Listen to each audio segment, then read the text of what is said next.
Good morning and hello everybody, welcome in observer IAS platform. Current affairs के इस section में आज हम लोग टॉपिक डिस्कस करेंगे कि आईएएस और अन्य अदर स्टेट सिविल सर्विसेज में जो टॉपिक्स हैं और उनसे कैसे मेंस में सवाल बनेंगे। जैसा कि आप सभी जानते हैं, इस साल सबसे ज़्यादा विदेश नीति में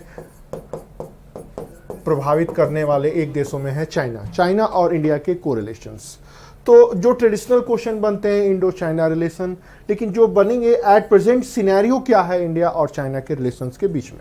तो इसमें जो टॉपिक बनेगा present scenario between India and China relationship. लेकिन इसको जब हम क्वेश्चन की बात कर सकते हैं तो क्वेश्चन के रूप में आएगा कि चीन की एक्टिवनेस इंडिया के साथ वर्ल्ड लेवल पर सबको इफेक्टेड कर रहा है और इसके बैलेंस के लिए आप क्या सजेशन देंगे। मतलब कह रहे हैं कि चाइना की भूमिका बढ़ते जा रही है भारत के साथ विश्व स्तर पर, और इसको बैलेंस करने में भारत की भूमिका क्या होगी।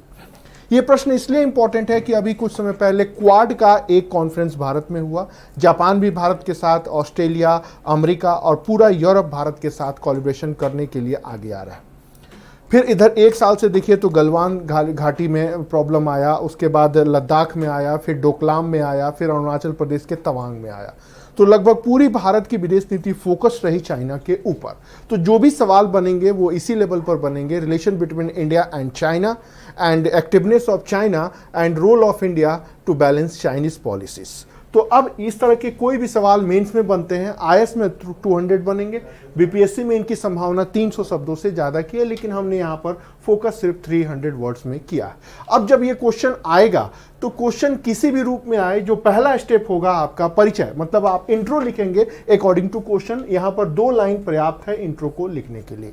अब जो मेन कंटेंट है वो है चाइना का इंपैक्ट कहां आ रहा है। तो यहां पर आप 4 पॉइंट्स देंगे चाइना के लिए। क्या कि वर्ल्ड के ट्रेड में लगभग 12% तक का आंकड़ा इनका है, जो कि वर्ल्ड WTO ने ये बात कही है कि पूरे वर्ल्ड के ट्रेड में 12% का कब्जा है। ध्यान रखिए, भारत का वर्ल्ड के ट्रेड में हिस्सा सिर्फ 2% है। आंकड़ों की चर्चा इसलिए जरूरी है कि आंकड़ों से, डाटा से आप अपनी बात को स्पष्टता पूर्वक लिखते हैं और बताते हैं। दूसरा ये है कि वर्ल्ड लेवल पर 2 बड़े ऑर्गेनाइजेशन हैं, IMF और वर्ल्ड बैंक।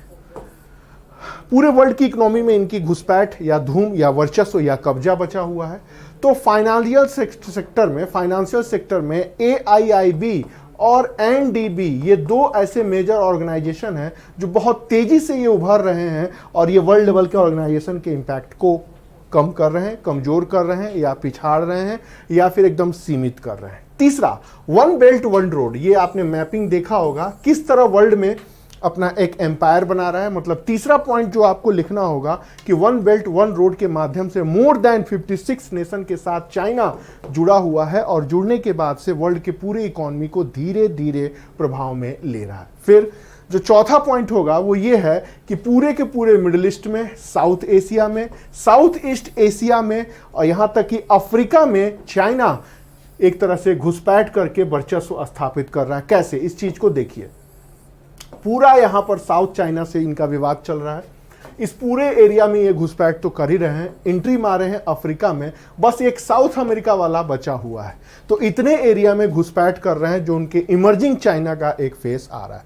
कहने का मतलब है कि अगर आपको मेंस का उत्तर लिखना है तो ये 4 पॉइंट पर्याप्त है। According to need, according to question आप पॉइंट्स को बढ़ा सकते हैं, फिर उसके अनुसार लिमिट कर सकते हैं। अब दूसरे पॉइंट्स पर देखिए, वैश्विक पटल पर चाइना कैसे उमड़ते जा रहा है। ध्यान रखिएगा, सीरिया संकट, सीरिया का एक जो संकट था उसके ऊपर अमेरिका का खुल के विरोध आया। सीरिया एक तरफ था, फिर उसके साथ टर्की था, उसके साथ रसिया था, उसके साथ ईरान था और इन सब के पीछे चाइना था।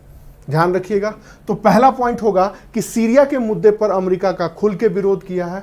ईरान को यह प्रत्यक्षता समर्थन दे रहे हैं। जो भी एटॉमिक रिएक्टर प्रोग्राम है, आज का अगर टाइम्स ऑफ इंडिया, आज का मतलब आज जो डेट है उसको दिखेंगे टाइम्स ऑफ इंडिया अखबार में, अगर आप देखेंगे तो उसमें खुल के लिखा है कि 3 गुना ज्यादा एटॉमिक रिएक्टर अपना प्रोडक्ट चलाएगा ईरान।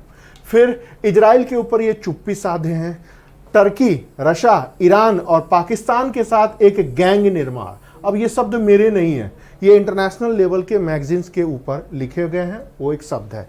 वर्ल्ड लेवल का एक ऑर्गेनाइजेशन है NATO, North Atlantic Treaty Organisation, उसके ऑप्शन के रूप में चाइना एससीओ का एस्टैब्लिशमेंट कर रहा है। ठीक उसी तरह वर्ल्ड बैंक के ऑप्शन के रूप में AIIB और इसके साथ एक अन्य और ऑर्गेनाइजेशन है NDB को उसने बना डाला। टेक्निकल इश्यूज में ये सबसे ज़्यादा आगे चल रहे हैं। इसी तरह आर्टिफिशियल इंटेलिजेंस में ये वर्ल्ड में फर्स्ट रैंक पर हैं। कहने का मतलब है वर्ल्ड लेवल पर चाइना कैसे आगे बढ़ रहा है। तो विगत एक दशक में 10 साल में जो भी घटनाएं घट रही हैं या 5 साल 6 साल जो भी, उसके अगर सारे चीज़ों को लेकर के देखेंगे तो चाइना वर्ल्ड में इन जगहों पर प्रमुख रूप से उखड़ के या उभर के सामने आ रहा है। एक मुद्दा और भी है, आर्मेनिया को धमकाया है इसने। आर्मेनिया के ऊपर रशिया का हाथ था।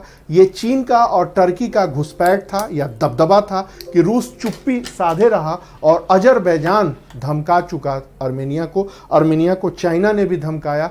अमेरिका वाले मुंह ताकते रह गए, लेकिन इन जगहों पर चाइना और रूस का प्रभाव प्रत्यक्ष रूप से दिखा। रूस चुप्पी साधा, लेकिन चाइना प्रत्यक्ष रूप से सामने दिखा। जो तीसरा पॉइंट्स होगा वो ये आ रहा है कि इंडिया के ऊपर क्या असर पड़ने वाला है। तो ध्यान रखिएगा, ये पाकिस्तान को समर्थन देते हैं, ये नेपाल इन्हीं के बल पर उछलने लगा। पिछले साल की पूरी घटना को देखें तो नेपाल ने एक नया मैप इशू किया। उत्तराखंड में काला पानी का पूरा एरिया उसने कहा कि ये हमारा है। अफगानिस्तान में अभी सत्ता संतुलन बिगड़ रहा है, मतलब अमेरिका वाले वापस जा रहे हैं और पूरी की पूरी सत्ता वो तालिबानियों के हाथ में दे रहे हैं। और उसमें तालिबान से जो समझौता हो रहा है उसमें सबसे बड़ी भूमिका पाकिस्तान और चीन की है। फिर म्यांमार में, भूटान में, श्रीलंका में ज़बरदस्त घुसपैठ कर रहे हैं और यहाँ पर ये चेंज दिख रहा है। म्यांमार में भी आपने देखा होगा कि अभी कुछ दिनों पहले सत्ता बदली है। कल के टाइम्स ऑफ इंडिया, मतलब 14 तारीख के टाइम्स ऑफ इंडिया को देखेंगे तो उसमें साफ लिखा हुआ कि 750 लोग मारे गए। फिर NSG न्यूक्लियर सप्लायर ग्रुप में ये भारत के विरोधी हैं।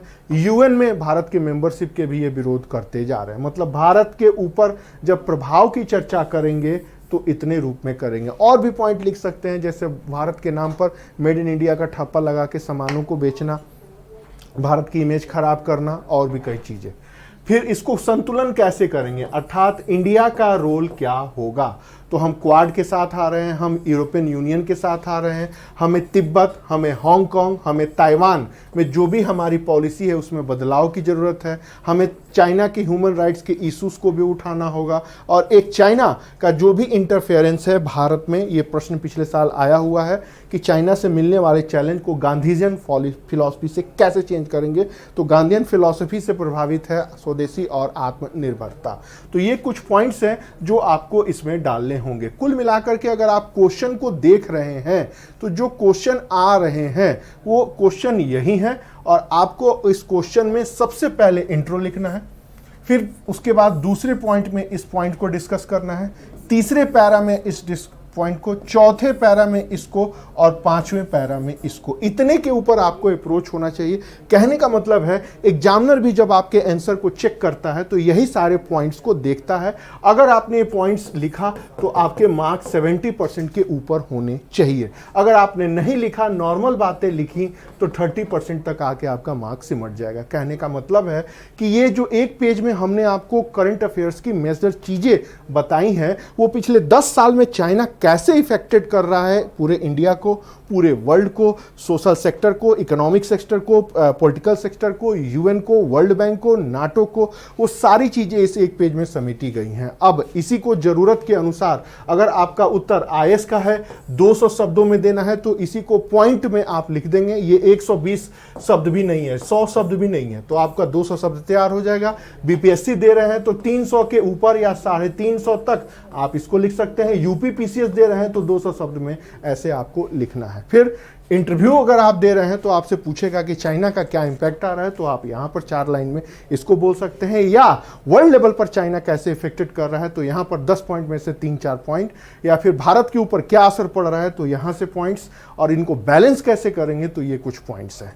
तो यही कुछ अप्रोच है जो कि करंट अफेयर्स के पेपर में अपनाना चाहिए या अपनाया जा सकता है कि लास्ट एक साल की जो भी घटनाएं घट रही हैं उनका बैकग्राउंड क्या है, उनका प्रेजेंट सिनेरियो क्या है और इंडिया का फ्यूचर प्लान क्या हो सकता है। अर्थात भारत की विदेश नीति के अलावा जो भी भारत सरकार चाइना से प्रभावित हो रही है, इस तो चाइना को बैलेंस करने के लिए क्या क्या करना चाहिए, ये पूरा कंटेंट हमने एक पेज में डाल है और आपको समझाने की कोशिश की है। उम्मीद है आपको ये सारे के सारे क्वेश्चन का फ्रेमवर्क समझ में आया होगा। जब आप मेंस का उत्तर लिखेंगे तो एग्जामिनर यही सारे पॉइंट्स को देखता है, आप कैसे लिखते हैं, आपकी राइटिंग कैसी है, वो कोई मायने नहीं रखता, कंटेंट आपने डाला है कि नहीं। आपके उत्तर में अगर इन सेक्टर्स को आपने टच किया है और आपने लिखा है तो आपको मैक्सिमम 70% के ऊपर मार्क्स और भी ऊपर जा सकते हैं। ठीक है, यही कुछ बातें थी जो मैंने आपसे शेयर की। अपने अगली क्लास में हम फिर किसी नए सवाल को लेकर के डिस्कस करेंगे। Okay, thank you.